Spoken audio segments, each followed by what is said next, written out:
نحمده ونصلي على رسوله الكريم اما بعد بسم اللہ الرحمن الرحیم۔ حضرت ابو الدرداء رضی اللہ عنہ کے پاس حدیث کے لیے جانا۔ کثیر بن قیس رضی اللہ عنہ کہتے ہیں کہ میں حضرت ابو الدرداء رضی اللہ عنہ کے پاس دمشق کی مسجد میں بیٹھا ہوا تھا۔ ایک شخص ان کی خدمت میں آئے اور کہا کہ میں مدینہ منورہ سے صرف ایک حدیث پاک کی وجہ سے آیا ہوں۔ میں نے سنا ہے کہ وہ آپ نے حضور اکرم صلی اللہ علیہ وسلم سے سنی ہے۔ حضرت ابو الدرداء رضی اللہ عنہ نے پوچھا، کوئی اور تجارتی کام نہیں تھا؟ انہوں نے کہا نہیں۔ حضرت نے پھر پوچھا کہ کوئی دوسری غرض تو نہیں تھی؟ کہا کہ نہیں، صرف حدیث پاک ہی معلوم کرنے کے لیے آیا ہوں۔ حضرت ابو الدرداء رضی اللہ عنہ نے فرمایا کہ میں نے حضور اکرم صلی اللہ علیہ وسلم سے سنا ہے کہ جو شخص کوئی راستہ علم حاصل کرنے کے لیے چلتا ہے، حق تعالی شانہ اس کے لیے جنت کا راستہ آسان فرما دیتے ہیں، اور فرشتے اپنے پر طالب علم کی خوشنودی کے واسطے بچھا دیتے ہیں، اور طالب علم کے لیے آسمان زمین کے رہنے والے استغفار کرتے ہیں، حتیٰ کہ مچھلیاں جو پانی میں رہتی ہیں وہ بھی استغفار کرتی ہے، اور عالم کی فضیلت عابد پر ایسی ہے جیسا کہ چاند کی فضیلت تمام ستاروں پر ہے، اور علماء انبیاء کے وارث ہے۔ انبیاء علیہم السلام کسی دینار و درہم کا وارث نہیں بناتے بلکہ علم کا وارث بناتے ہیں۔ جو شخص علم کو حاصل کرتا ہے وہ ایک بڑی دولت حاصل کرتا ہے۔ فائدہ: حضرت ابو الدرداء رضی اللہ عنہ فقہائے صحابہ میں ہیں، حکیم الامت کہلاتے ہیں۔ فرماتے ہیں کہ آقا کی نبوت کے وقت میں تجارت کیا کرتا تھا۔ میں نے مسلمان ہونے کے بعد چاہا کہ تجارت اور عبادت دونوں کو جمع کروں، مگر دونوں اکٹھی نہ رہ سکیں تو مجھے تجارت چھوڑنا پڑی۔ اب میرا دل یہ بھی گوارا نہیں کرتا کہ بالکل دروازے ہی پر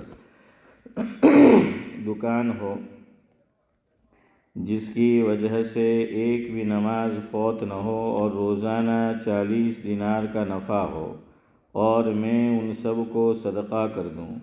کسی نے پوچھا کہ ایسی تجارت سے کیوں خفا ہوئے کہ نماز بھی نہ جائے اور اتنا نفع روزانہ کا اللہ تعالیٰ کے راستے میں خرچ ہو، پھر بھی پسند نہیں کرتے؟ فرمایا، حساب تو دینا ہی پڑے گا۔ حضرت ابو الدرداء رضی اللہ عنہ یہ بھی فرماتے ہیں کہ مجھے موت سے محبت ہے، اپنے مولا سے ملاقات کے شوق میں، اور فقر سے محبت ہے تواضع کے واسطے، اور بیماری سے محبت ہے گناہ دھلنے کے واسطے۔ اوپر کے قصے میں ایک حدیث پاک کی خاطر اتنا لمبا سفر کیا ہے۔ ان حضرات کے ہاں حدیث پاک حاصل کرنے کے لیے سفر کرنا کچھ اہم نہیں تھا۔ ایک ایک حدیث سننے اور معلوم کرنے کے لیے دور دور کا سفر طے کر لینا ان حضرات کو بہت آسان تھا۔ حضرت شعبی علیہ الرحمہ ایک مشہور محدث ہیں، کوفہ کے رہنے والے ہیں۔ اپنے کسی شاگرد کو ایک مرتبہ حدیث پاک سنائی اور فرمایا کہ لے، گھر بیٹھے مفت مل گئی، ورنہ اس سے کم کے لیے بھی مدینہ منورہ کا سفر کرنا پڑتا تھا، کہ ابتدا میں حدیث پاک کا مخزن مدینہ طیبہ ہی تھا۔ علمی شغف رکھنے والے حضرات نے بڑے بڑے طویل سفر علم کی خاطر اختیار فرمائے ہیں۔ حضرت سعید بن المسیب علیہ الرحمہ جو ایک مشہور تابعی ہیں، کہتے ہیں کہ میں ایک ایک حدیث پاک کی خاطر راتوں اور دنوں پیدل چلا ہوں۔ امام الائمہ حضرت امام بخاری علیہ الرحمہ شوال سن ہجری 194 میں پیدا ہوئے۔ سن ہجری 205 میں یعنی 11 سال کی عمر میں حدیث پاک کو پڑھنا شروع کر دیا تھا۔ حضرت عبداللہ بن مبارک علیہ الرحمہ کی سب تصانیف بچپن ہی میں حفظ کر لی تھی۔ اپنے شہر میں جتنی احادیث مل سکیں ان کو حاصل کر لینے کے بعد سن ہجری 216 میں سفر شروع کیا۔ والد کا انتقال ہو چکا تھا، اس وجہ سے یتیم تھے۔ والدہ سفر میں ساتھ تھیں۔ اس کے بعد بلخ، بغداد، مکہ مکرمہ، بصرہ، کوفہ، شام، عسقلان، حمص، دمشق ان شہروں میں گئے اور ہر جگہ جو ذخیرہ حدیث پاک کا مل سکا حاصل فرمایا، اور ایسی نو عمری میں استاد حدیث بن گئے تھے کہ منہ پر داڑھی کا ایک بال بھی نہ نکلا تھا۔ کہتے ہیں کہ میری 18 برس کی عمر تھی جب میں نے صحابہ تابعین کے فیصلے تصنیف کیے۔ حاشد اور ان کے ایک ساتھی کہتے ہیں کہ حضرت امام بخاری علیہ الرحمہ ہم لوگوں کے ساتھ استاد کے پاس جایا کرتے۔ ہم لوگ لکھتے اور امام بخاری علیہ الرحمہ ویسے ہی واپس آ جاتے۔ ہم نے کئی روز گزر جانے پر ان سے کہا کہ تم وقت ضائع کرتے ہو، وہ چپ ہو گئے۔ جب کئی مرتبہ کہا تو کہنے لگے کہ تم نے دق ہی کر دیا، لاؤ تم نے کیا لکھا؟ ہم نے اپنا مجموعہ احادیث نکالا جو 15,000 حدیثوں سے زیادہ مقدار میں تھا۔ انہوں نے اس سب کو حفظ سنا دیا، ہم لوگ دنگ رہ گئے۔ حضرت ابن عباس رضی اللہ عنہ کا انصاری کے پاس جانا۔ حضرت عبداللہ بن عباس رضی اللہ عنہ کہتے ہیں کہ حضور اکرم صلی اللہ علیہ وسلم کے وصال کے بعد میں نے ایک انصاری سے کہا کہ آقا کا تو وصال ہو گیا، ابھی تک صحابہ کرام کی بڑی جماعت موجود ہے، آؤ ان سے پوچھ کر مسائل یاد کریں۔ ان انصاری نے کہا، کیا صحابہ کرام کی جماعت کے ہوتے ہوئے بھی لوگ تم سے مسئلہ پوچھنے آئیں گے؟ صحابہ کی بہت بڑی جماعت موجود ہے۔ غرض ان صاحب نے تو ہمت نہیں کی، میں مسائل کے پیچھے پڑ گیا، اور جن صاحب کے متعلق بھی مجھے علم ہوتا کہ فلاں حدیث انہوں نے حضور اکرم صلی اللہ علیہ وسلم سے سنی ہے، ان کے پاس جاتا، تحقیق کرتا۔ مجھے مسائل کا بہت بڑا ذخیرہ انصار سے ملا۔ بعض لوگوں کے پاس جاتا اور معلوم ہوتا کہ وہ سو رہے ہیں تو اپنی چادر وہیں چوکھٹ پر رکھ کر انتظار میں بیٹھ جاتا۔ گو ہوا سے منہ پر اور بدن پر مٹی بھی پڑتی رہتی، مگر میں وہیں بیٹھا رہتا۔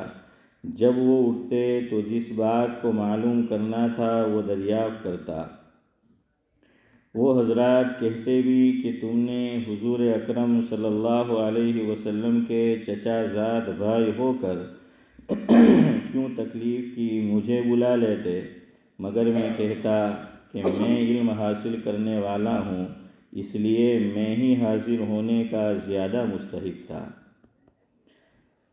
بعض حضرات پوچھتے کہ تم کب سے بیٹھے ہو؟ میں کہتا بہت دیر سے۔ وہ کہتے کہ تم نے برا کیا، مجھے اطلاع کر دیتے۔ میں کہتا میرا دل نہ چاہا کہ تم میری وجہ سے اپنی ضروریات سے فارغ ہونے سے پہلے آؤ، حتیٰ کہ ایک وقت میں یہ بھی نوبت آئی کہ لوگ علم حاصل کرنے کے واسطے میرے پاس جمع ہونے لگے۔ تب ان انصاری کو بھی افسوس ہوا، کہنے لگے کہ یہ لڑکا ہم سے زیادہ ہوشیار تھا۔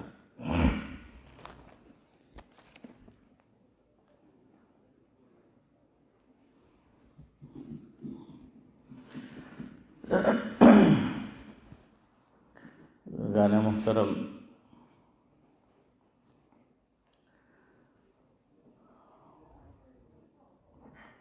نکاح بڑا مبارک رشتہ ہے۔ نکاح بڑا مبارک رشتہ ہے، پڑھ کے فضائل دل کھینچتا ہے۔ کیسے گزارنی ہے اس دیواجی زندگی، کیسے گزارنی چاہیے اس دیواجی زندگی، سیرت نبوی سے آدمی سیکھتا ہے۔ جس کے پاس اسوہ نبی نہیں ہوتا، جس کے پاس اسوہ نبی نہیں ہوتا، یعنی نبی کریم صلی اللہ علیہ وسلم نے اپنی بیوی کے ساتھ زندگی کیسے گزاری۔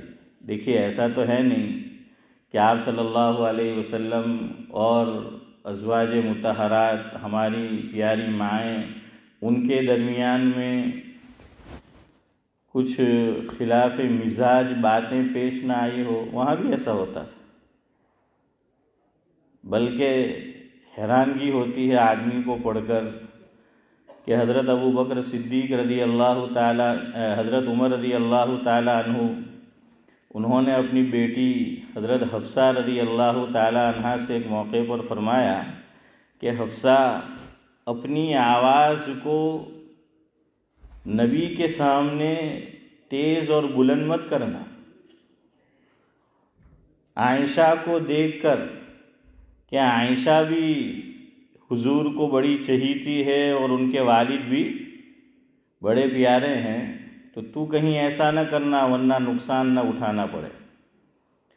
اس سے پتہ چلا کہ ازواج مطہرات بھی جیسے ہمارے ساتھ ہوتا ہے میاں بیوی کے اندر، کبھی آواز بیوی کی کیا ہو جاتی ہے، کوئی بولنا نہیں چاہتا ہے حسن بھائی، کوئی بولنا نہیں چاہتا بیچارہ، سب کی مرغی ڈبے میں بند ہے۔ آپ کہیں گے مول صاحب آپ تو کبھی کی بات کرتے ہو، یہاں تو ہمیشہ ایسا ہوتا ہے۔ تو بہرحال وہ آواز تیز ہو جاتی تھی۔ یہاں علماء نے بڑے پتے کی بات لکھی ہے کہ حضور اکرم صلی اللہ علیہ وسلم کے اپنی بیویوں کے ساتھ، ازواج مطہرات کے ساتھ، ہماری نیک ماؤں کے ساتھ دو رشتے تھے۔ ایک رشتہ نبی ہونے کا اور دوسرا رشتہ شوہر ہونے کا۔ تو یہ جو کچھ ہوتا تھا کہ کبھی وہ آواز اونچی کر دیتے تھے، حضور اکرم صلی اللہ علیہ وسلم سے روٹھ بھی جاتی تھی۔ وہ تو عورت کی طبیعت میں اللہ تعالیٰ نے جو ہے یہ چیز رکھی ہے، لیکن یہاں پھر صدیق بھائی علماء نے پتے کی بات لکھی ہے کہ یہ جو عورت مرد کے سامنے یعنی شوہر کے سامنے آواز بلند کرتی ہے، تیز کرتی ہے، کبھی غصہ ہو جاتی ہے، تو یہ در حقیقت غصہ نہیں بلکہ اس کو شوہر پہ ناز ہوتا ہے کہ میرا شوہر میرے اس نخرے کو بھی کیا کرے گا، برداشت کرے گا۔ ہاں، یہ اس کو ناز ہوتا ہے، تب جو ہے وہ عورت جا کر ایسا کرتی ہے۔ اور حضور اکرم صلی اللہ علیہ وسلم نے صحیح روایت میں ہے، مفہوم ہے، ایک مرتبہ امی جان حضرت عائشہ رضی اللہ تعالیٰ عنہ سے فرمایا کہ عائشہ، جب تو مجھ سے ناراض ہوتی ہے، روٹھ جاتی ہے، تو مجھے پتہ چل جاتا ہے کہ تو مجھ سے روٹھی ہوئی ہے۔ اپنے کو بھی صدیق بھائی پتہ چلتا ہے کہ کچن میں اور فریج میں کچھ نہیں ہوتا ہے، کھانے کو کچھ جو ہے وہ نہیں ہوتا ہے، لیکن وہاں وہ حقوق ادا کرتی تھی۔ حقوق ادا کرنے کے ساتھ پھر وہ ناراضگی اور روٹھ جانا، اسی لیے وہ شاعر نے کہا ہے، روٹھنے کی ادا ہمیں بھی آتی ہے، روٹھنے کی ادا ہمیں بھی آتی ہے، کاش ہوتا کوئی ہمیں بھی منانے والا ہے۔ ہاں، اس لیے بھائی دیکھ کے روٹھنے کا، یہ تو کہیں ایسا نہ ہوتے کہ پڑی گئی کھونا میں اپنا باپ نہ ہو جائے۔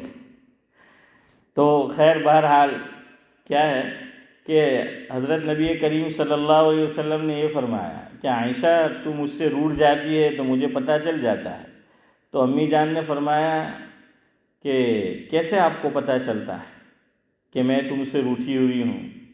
تو فرمایا کہ جب تو مجھ سے خوش ہوتی ہے تو چودھری صاحب فرمایا کہ تو محمد کے رب کی قسم کھاتی ہے، اور جب تو مجھ سے ناراض ہوتی ہے تو ابراہیم کے رب کی قسم کھاتی ہے۔ حضرت ابراہیم علیہ السلام مراد ہے؟ تو جواب میں حضرت عائشہ رضی اللہ تعالیٰ عنہ نے فرمایا مفہوم ہے کہ جی حضرت آپ کی بات صحیح ہے، لیکن وہ روٹھنا بس اوپر سے ہوتا ہے، زبان تک ہوتا ہے، دل تو آپ کی محبت سے بھرا ہوتا ہے۔ بہرحال تو یہ سب اس لیے کیا گیا تاکہ میرے اور آپ کے سامنے کیا ہے؟ نمونہ ہے۔ میں نام نہیں لیتا کسی وجہ سے، اسی روڈ کے اوپر ہمارے سلیم بھائی پٹیل ایک عرصے تک رہے ہیں، ان کا فلیٹ تھا۔ ایک عالم دین کی ان کے گھر پر دعوت تھی، سلیم بھائی پٹیل نے مجھے بھی بلایا تھا، تو میں بھی پہنچا۔ تو باتوں میں وہ کہنے لگے، جس کا مفہوم یہ ہے کہ مجھے شادی کرنے کی کوئی ضرورت نہیں ہے،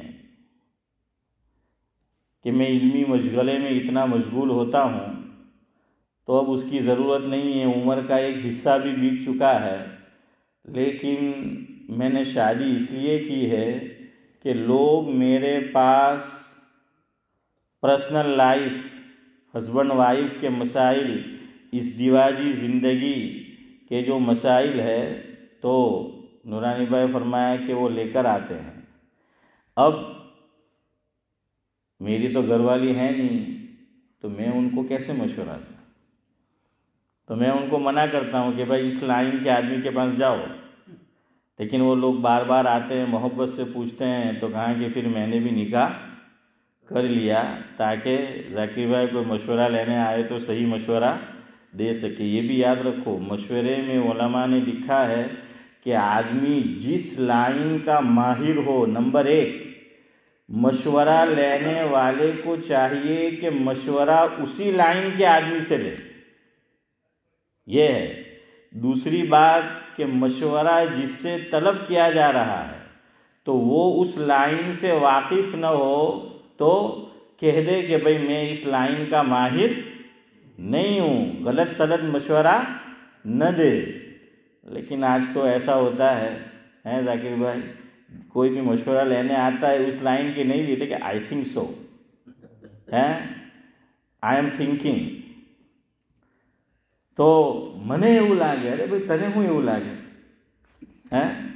تو بہرحال ان سے جو ہے وہ بول دیجئے۔ حضرت مفتی تقی عثمانی صاحب دامت برکاتہم العالیہ کے مواعظ میں ہے، فرمایا کہ لوگ کراچی دارالعلوم میں میرے پاس چودھری صاحب تعویذ لینے آتے ہیں کہ حضرت بہت بڑے عالم ہیں تو بہت اعلیٰ تعویذ کرتے ہوں گے۔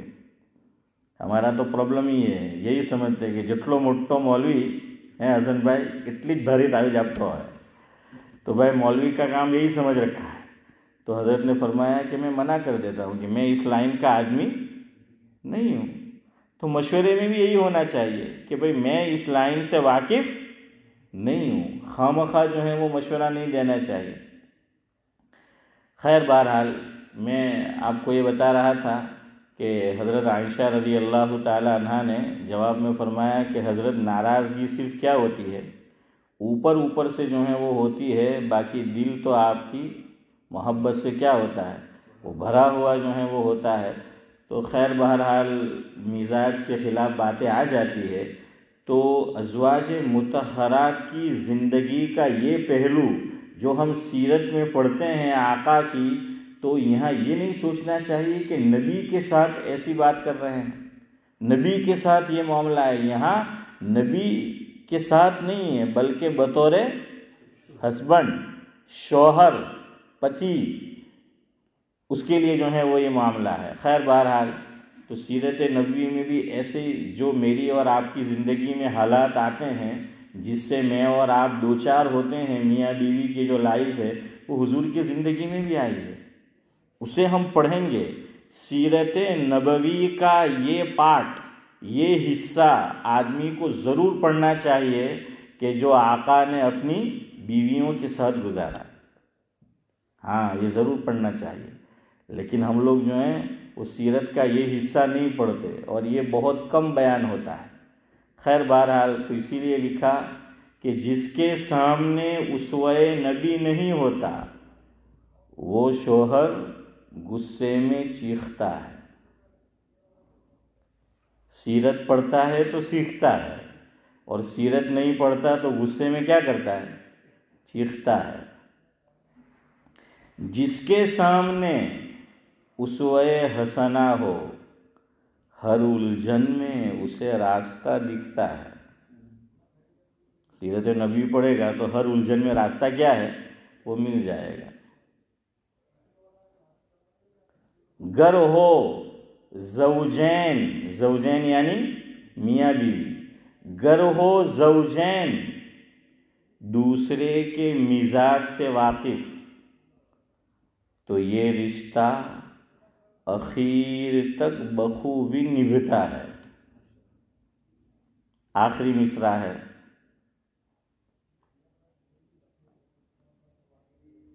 بلا وجہ طلاق ایسا عمل، ہے بلا وجہ طلاق ایسا عمل کہ جس سے خدا کا عرش بھی ہلتا ہے. جس سے خدا کا عرش بھی کیا ہے؟ ہل جاتا ہے. لیکن میں نے ایک لفظ ایک جملہ بڑھایا بلا وجہ. بعض مرتبہ دونوں کے لیے آپس میں رہنا کیا ہو جاتا ہے؟ مشکل ہو جاتا ہے. تو شریعت نے پھر طلاق بھی جو ہے وہ رکھی ہے، اس کے مسائل بھی ہے. لیکن بلا وجہ اگر ہوتا ہے تو اس سے اللہ تبارک و تعالیٰ جو ہیں وہ ناراض ہوتے ہیں. خیر بہرحال طلاق کے تعلق سے ہی کچھ باتیں میں عرض کر رہا تھا، وہ آپ کو بتانی تھی، تو کچھ باتیں اس تعلق سے بتا کر مجلس ختم کرتے ہیں. گفتگو کس پر چل رہی تھی کہ شوہر نے بیوی کو طلاق دے دی اور ابھی بیوی کی عدت پوری نہیں ہوئی تھی کہ شوہر کا کیا ہو گیا صدیق بھائی؟ انتقال ہو گیا. اللہ تعالیٰ کو شوہر پیارا ہو گیا اور بیوی ابھی عدت میں ہے. عدت میں ہے بیوی اور شوہر کا چودھری صاحب انتقال ہو گیا، تو اب بیوی شوہر نے جو ترکہ چھوڑا ہے، جو میراث چھوڑی ہے، جو وراثت ہے، تو کیا بیوی کو اس میں حصہ ملے گا؟ چلو اب چودھری صاحب نے ماشاءاللہ جو ہے فتویٰ دے دیا ہے کہ ملے گا تو لے لیجیے. کبھی ایسا ہو تو ہاں میں چاہتا تو چھٹک باری کر سکتا تھا، چھوٹ سکتا تھا، لیکن چلے نہیں چھوٹنا چاہتا. ورنہ چودھری صاحب ایسا ہوا، ایک صاحب گزرے ہیں ملا دو پیازا، تو ابھی آپ نے کہا تو سنیں، وہ بہت اچھا واعظ کرتے تھے، بیان کرتے تھے. ایک بستی میں پہنچے، لوگوں نے کہا کہ بھائی آپ بیان کریں، یہاں تشریف لائے ہیں. تو انہوں نے پوچھا کہ آپ کو پتہ ہے کہ میں کیا بیان کرنے والا ہوں؟ تو لوگوں نے کہا کہ جی حضرت ہمیں پتہ ہے آپ کیا بیان کریں گے. فرمایا جب آپ کو پتہ ہے کہ بیان کی ضرورت کیا ہے، وآخر دعوانا الحمدللہ رب العالمین، تو بھائی چودھری صاحب کو بھی پتہ ہے تو مجھے یہاں وآخر دعوانا کہہ دینا چاہیے تھا کہ جب پتہ ہی ہے. اب وہ 3 دن رہنے والے تھے صدیق بھائی، مہمان نوازی ویسے بھی 3 دن ہے. اب دوسرے دن واپس آئے تو لوگوں نے کہا کہ آج الٹا جواب دینا ہے. پھر بیان کی پیشکش کی، آفر کی کہ حضرت بیان کیجئے. تو کہنے لگے کہ آپ کو پتہ ہے کہ میں کیا کہنے والا ہوں، بیان میں کیا بات کروں گا. سب نے ایک زبان ہو کر کہا کہ نہیں. تو فرمایا کم بختو، اللہ نے سمجھایا، اللہ کے نبی نے سمجھایا، صحابہ نے سمجھایا، تابعین نے سمجھایا، بعد والوں نے سمجھایا، اب بھی نہیں سمجھو تو اب کیا سمجھو گے؟ وآخر دعوانا ان الحمدللہ رب العالمین.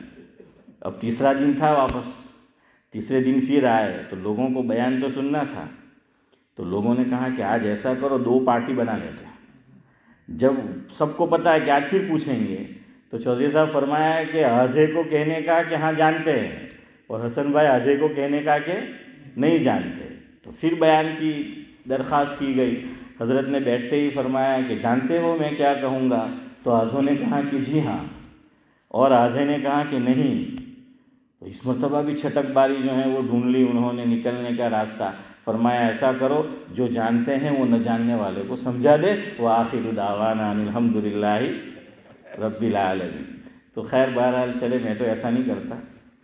تو سن لے اس لیے چودھری صاحب آپ کی بات نہ 100% صحیح ہے نہ 100% غلط. سمجھ آیا؟ ہاں، ہر صورت میں ملتا بھی نہیں اور ہر صورت میں عورت محروم بھی نہیں رہتی. اس لیے یہ مسئلہ سمجھو. اس کی کل 5 صورتیں ہوگی. اس کی کتنی صورتیں ہوگی؟ 5 صورتیں ہوگی. 2 صورت میں شوہر کا بیوی عدت میں ہو، بیوی کو طلاق دے دی ہو شوہر نے، لیکن 2 صورت میں بیوی میراث کی حقدار ہوگی، اور 3 صورت میں بیوی میراث کی حقدار نہیں ہوگی.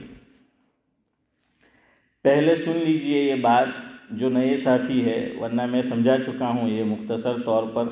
طلاق 3 قسموں پر ہوتی ہے.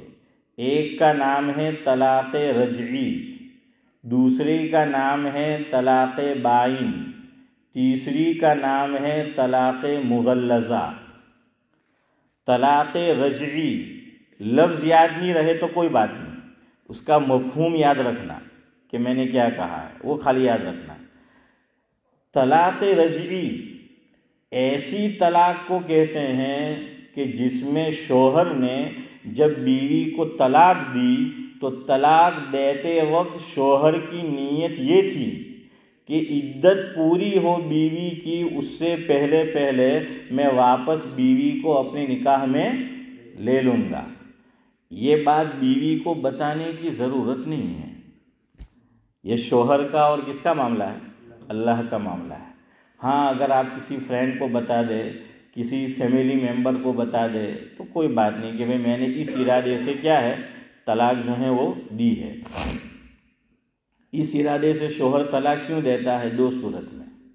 بعض مرتبہ عورت شوہر کو اتنا پریشان کرتی ہے طلاق کے لیے کہ میں نے چھٹی کر یا ہماری چھٹی کر ہیں. یہ جو ہے فاروق بھائی وہ کرتی ہے. تو شوہر سوچتا ہے کہ چلو اس کو ذرا احساس کرائے کہ بھائی اب تک ہم ساتھ میں تھے تو اللہ کی یہ کتنی بڑی نعمت تھی، ہم دونوں ایک دوسرے سے فائدہ اٹھا رہے تھے. تو شوہر اس نیت سے کہ چلو اس کو بھی ذرا کچھ دن الگ رہے گی تو احساس ہو جائے گا چودھری صاحب، تو اس لیے شوہر طلاق دیتا ہے. نمبر 1. نمبر 2، عورت مطالبہ نہیں کرتی طلاق کا، لیکن شوہر بہت سمجھاتا ہے کہ بھائی فلاں کام نہیں کرنے کا شریعت بھی جس کی اجازت نہیں دیتی ہے، اور میرا بھی مزاج جو ہے وہ نہیں ہے نہیں کرنے کا. لیکن بعض مرتبہ عورت مانتی ہی نہیں ہے، بلکہ بعض مرتبہ تو نورانی بھائی یوں ہوتا ہے، مرض بڑھتا گیا جوں دوا کی، جتنا منع کرو اتنا زیادہ کرتی ہے. تو اب شوہر سوچتا ہے کہ اس کو سبق سکھانا چاہیے. تو وہ قرآن نے جو بتایا فالصالحات قانتات واللاتی تخافون نشوزهن فعظوهن واهجروهن فی المضاجع واضربوهن. آگے ہے وَإِنْ خِفْتُمْ شِقَاقَ بَيْنِهِمَا فَابْعَثُوا إِلَىٰ آخِرِهِ. اس پہ بھی عمل کر لیا لیکن ابھی عورت میں چینجز آیا نہیں ہے. تو حافظ امتیاز کیا کرتا ہے شوہر کہ اب وہ سوچتا ہے کہ چلو اسے احساس ہو تو طلاق دیتا ہے. اور ایک طلاق اس نے دی اور نیت یہ کی کہ عدت ختم ہو اس سے پہلے میں نکاح میں اسے واپس لوٹا لوں گا. اس کا نام ہے طلاق رجعی. سمجھ آ گیا؟ دوسری طلاق طلاق بائن. لفظ یاد نہیں رہے یہاں تو ابھی کوئی حرج نہیں، میننگ یاد رکھو. طلاق بائن ایسی طلاق کو کہتے ہیں کہ شوہر جب عورت کو طلاق دیتا ہے اس کی نیت عدت کے اندر واپس بیوی کو اپنے نکاح میں لینے کی نہیں ہوتی. وہ یہ اس نے بھی اس نیت سے دی ہے کہ بھائی عدت پوری થાય એટલે એના રસ્તે ને આપણે જાકીર ભાઈ આપણા રસ્તે. تو یہ اس نیت سے اس کا نام یہ ہے۔ تیسری ہے طلاق مغلظہ، یعنی 3 طلاق دے دی۔ اب شریعت میں کتنی طلاق ہے؟ 3 طلاق ہے۔ 3 طلاق دے دی تو اب تو حلالے کے بغیر دونوں ساتھ نہیں ہو سکتے، بس اتنا سمجھو، زیادہ ڈیٹیل میں نہیں جانا۔ اب وہ 5 صورتیں سمجھو۔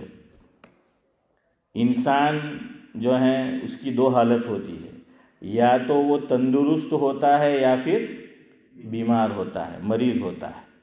دونوں صورت ایک ایک، جس میں عورت حقدار ہوگی میراث کی۔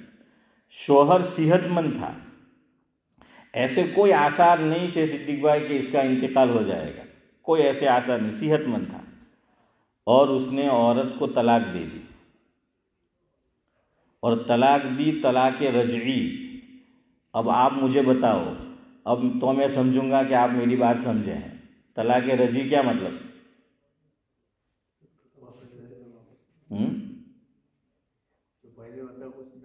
تو پہلے بتایا، وہ تو بتایا چودھری صاحب، وہ تو بتایا، لیکن کیا بتایا وہ بتاؤ۔ چلے بہرحال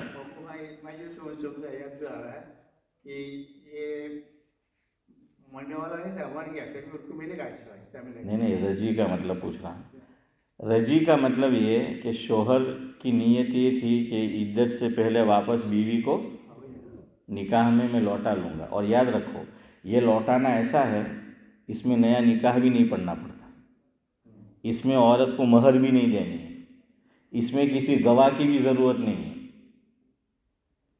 اس میں عورت بیوی کو جا کر حق کر لے گا، بوسہ دے دے گا، یا زبان سے کہہ دے گا کہ میں نے تجھے واپس اپنے نکاح میں لوٹا لیا تو آ گئی۔ لیکن یہ لوٹانا عدت سے پہلے پہلے ہو، عدت ختم ہو پھر نہیں۔ تو نمبر 1، اور شوہر صحت مند تھا، تندرست تھا، اور عورت کو طلاق رجعی دی، طلاق دی۔ عورت کی عدت پوری ہو، اس سے پہلے شوہر کا انتقال ہو گیا، چاہے طلاق دی ہے، لیکن چونکہ طلاق رجعی اس کا مطلب کہ ابھی بھی وہ شوہر کی کس میں ہے؟ نکاح میں ہے، لہذا اس کو کیا ملے گا؟ میراث میں سے حصہ ملے گا، ایک صورت۔ نمبر 2، شوہر بیمار ہو، مرض الموت، یعنی اسے بھی پتہ ہے کہ اب میں زیادہ دن کا مہمان نہیں ہوں دنیا کے اندر، اور اس نے عورت کو طلاق دی، اور طلاق دیتے وقت اس کی نیت رجعت کی تھی، طلاق رجعی، کہ میں اسے واپس عدت سے پہلے نکاح میں لوٹا لوں گا، اور شوہر کا انتقال ہو گیا، اور ابھی عورت عدت میں ہے اس کی، تو اس صورت میں بھی عورت کو شوہر کی میراث میں سے کیا ملے گا؟ حصہ ملے گا۔ یہ 2 صورت ہے۔ صرف طلاق رجعی اتنا یاد رکھو، چاہے صحت مند ہو شوہر اور انتقال ہو جائے، چاہے مرض الموت میں ہو انتقال ہو جائے، لیکن طلاق کون سی والی دی ہو؟ رجعی والی، رجعت والی، تو عورت کو حصہ ملے گا۔ اور ابھی عورت عدت میں ہو، یہ طلاق دی رجعت والی، اور شوہر نے رجوع نہیں کیا، عدت پوری ہو گئی، عدت پوری ہونے کے بعد حسن بھائی شوہر انتقال کرتا ہے تو اب نہیں ملے گا، چونکہ اب وہ ہے ہی نہیں اس کی بیوی، عدت تو پوری ہو گئی۔ اب جلدی جلدی نیکسٹ 3 صورت سمجھو۔